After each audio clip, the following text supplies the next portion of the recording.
السلام علیکم ورحمۃ اللہ وبرکاتہ۔ پچھلے لیسن میں ہم نے سورہ بقرہ کے 30ویں رکوع کی پہلی 2 آیات تک پڑھ لیا تھا، اور اب ہم آگے سے سٹارٹ کریں گے۔ اس میں ہم نے مطلقہ عورت کی عدت کے بارے میں پڑھا تھا، اور اب ہم پڑھیں گے وفات، جن کے شوہر وفات پا گئے ہیں اور بیویاں چھوڑ گئے ہیں، ان کی عدت کے بارے میں۔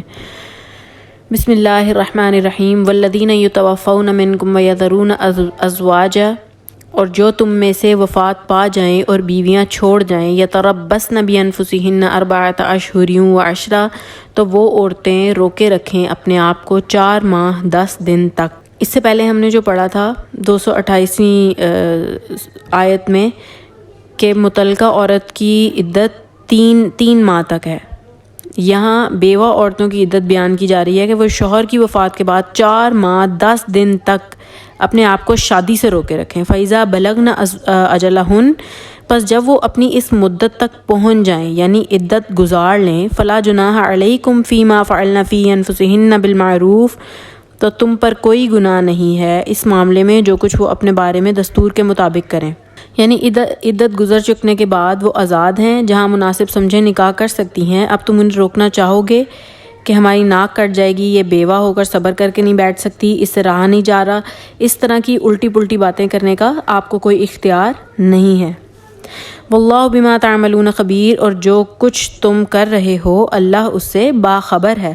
ولا جناح علیکم فیما عرضتم به من خطبۃ النساء او اکننتم فی انفسکم، اور تم پر کچھ گناہ نہیں ہے اس میں کہ کنایہ و اشارہ میں ظاہر کر دو ان عورتوں کے پیغام نکاح، یا پوشیدہ رکھو اپنے دلوں میں۔ کسی عورت کا عدت کے دوران نکاح تو نہیں ہو سکتا، نہ ہی اسے واضح طور پر پیغام نکاح دیا جا سکتا ہے، البتہ اشارے کنایوں میں بات کہی جا سکتی ہے۔ مجھے اس میں دلچسپی ہے، یا پھر یہ بات اپنے دل میں ہی پوشیدہ رکھی جائے اور عدت ختم ہونے کا انتظار کیا جائے۔ علم اللہ انکم ستذکرونہن، اللہ کو معلوم ہے کہ تم اور ان عورتوں کا ذکر کرو گے۔ اللہ کو معلوم ہے کہ تم ان عورتوں کا ذکر کرو گے، آخر تمہیں ان کا خیال تو آئے گا کہ یہ عورت بیوہ ہو گئی ہے، اب میں اس سے شادی کر سکتا ہوں۔ کوئی آدمی یہ بھی سوچ سکتا ہے کہ یہ جو میرے دل میں بیوہ کے بارے میں خیال آ رہا ہے اور اس سے نکاح کی رغبت پیدا ہو رہی ہے، تو شاید میں گناہ گار ہو رہا ہوں۔ یہاں اطمینان دلایا جا رہا ہے کہ ایسے خیال کا آنا گناہ نہیں ہے، یہ قانون فطرت ہے۔ وَلَٰكِن لَّا تُوَاعِدُوهُنَّ سِرًّا، لیکن ان سے نکاح کا وعدہ نہ کر رکھو چھپ کر، ایسا نہ ہو کہ خفیہ نکاح کی بات پکی ہو جائے۔ الا ان تقولوا قولا معروفا، سوائے اس کے کہ کوئی بات کہہ دو معروف طریقے سے، بس کوئی ایسی معروف بات کہہ سکتے ہو جس سے انہیں اشارہ مل جائے۔ ولا تعزموا عقدۃ النکاح حتی یبلغ الکتاب اجلہ، اور مت باندھو گرہ نکاح کی جب تک کہ قانون شریعت اپنی مدت کو نہ پہنچ جائے، یعنی اللہ کی مقرر کردہ عدت جب تک پوری نہ ہو جائے۔ یہاں کتاب سے مراد قانون شریعت ہے۔ کتاب اللہ میں بیوہ کی عدت 4 ماہ 10 دن مقرر کر دی گئی ہے، اس کا پورا ہونا بہت ضروری ہے، اس سے پہلے نکاح نہیں ہو سکتا۔ وَاعْلَمُوا أَنَّ اللَّهَ يَعْلَمُ مَا فِي أَنفُسِكُمْ فَاحْذَرُوهُ، اور جان رکھو کہ اللہ خوب جانتا ہے جو کچھ تمہارے دلوں میں ہے، پس اس سے ڈرتے رہو، اس کی پکڑ سے بچنے کی کوشش کرو۔ وَاعْلَمُوا أَنَّ اللَّهَ غَفُورٌ حَلِيمٌ، اور یہ بھی جان رکھو کہ اللہ بخشنے والا اور بردبار ہے۔ اللہ غفور ہے، بخشنے والا ہے، کوئی خطا ہو گئی ہے تو استغفار کرو، توبہ کرو، اللہ معاف فرمائے گا، اور وہ حلیم ہے، تحمل کرنے والا ہے، فوراً نہیں پکڑتا بلکہ ڈھیل دیتا ہے، مہلت دیتا ہے، اور اگر چاہو تو تم توبہ کر لو۔ لا جناح علیکم ان طلقتم النساء ما لم تمسوهن او تفردوا لهن فریضہ، تم پر کوئی گناہ نہیں ہے اگر تم ایسی بیویوں کو طلاق دے دو جن کو نہ تو تم نے ابھی چھوا ہو اور نہ ان کے لیے مہر مقرر کیا ہو۔ اگر کوئی شخص اپنی منکوحہ کو اس حال میں طلاق دینا چاہے کہ نہ تو اس کے ساتھ خلوت صحیح کی نوبت آئی ہو اور نہ ہی اس کے لیے مہر مقرر کیا گیا ہو، تو وہ دے سکتا ہے۔ وَمَتِّعُوهُنَّ، اور ان کو کچھ خرچ دو۔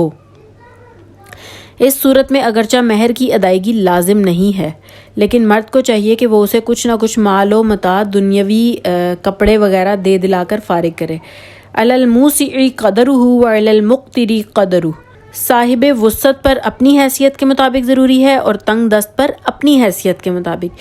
جو وسعت والا ہے، غنی ہے، جس کو کشائش حاصل ہے، وہ اپنی حیثیت کے مطابق ادا کرے، اور جو تنگ دست ہے وہ اپنی حیثیت کے مطابق ادا کرے۔ متاعا بالمعروف، جو خرچ کے قاعدے کے موافق ہے۔ یہ ساز و سامان دنیا جو ہے یہ بھی بھلے انداز میں دیا جائے، ایسا نہ ہو کہ جیسے خیرات دی جا رہی ہو۔ حقاً علی المحسنین، یہ حق ہے محسنین پر۔ نیکی کرنے والے بھلے لوگ یہ سمجھ لیں کہ یہ ان پر اللہ تعالیٰ کی طرف سے عائد کردہ ایک ذمہ داری ہے۔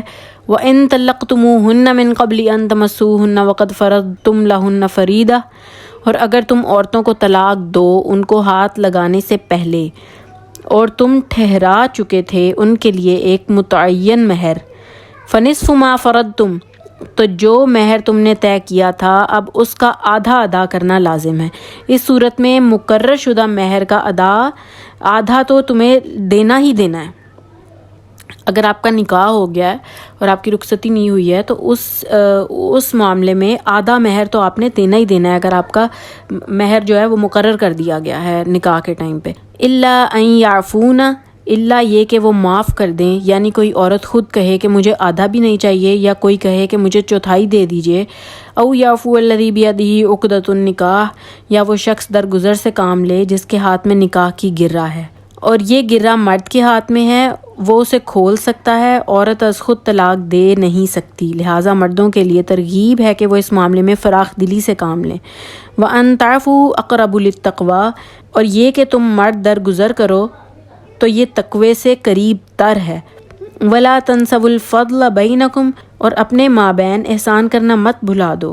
اس کا ترجمہ یوں بھی کیا گیا ہے، اور تمہارے درمیان ایک کو دوسرے پر جو فضیلت ہے اس کو مت بھولو، یعنی اللہ نے جو فضیلت تم مردوں کو عورتوں پر دی ہے اس کو مت بھولو، چنانچہ تمہارا طرز عمل بھی ایسا ہونا چاہیے کہ تم اپنے بڑے ہونے کے حساب سے ان کے ساتھ نرمی کرو، ان کو زیادہ دو۔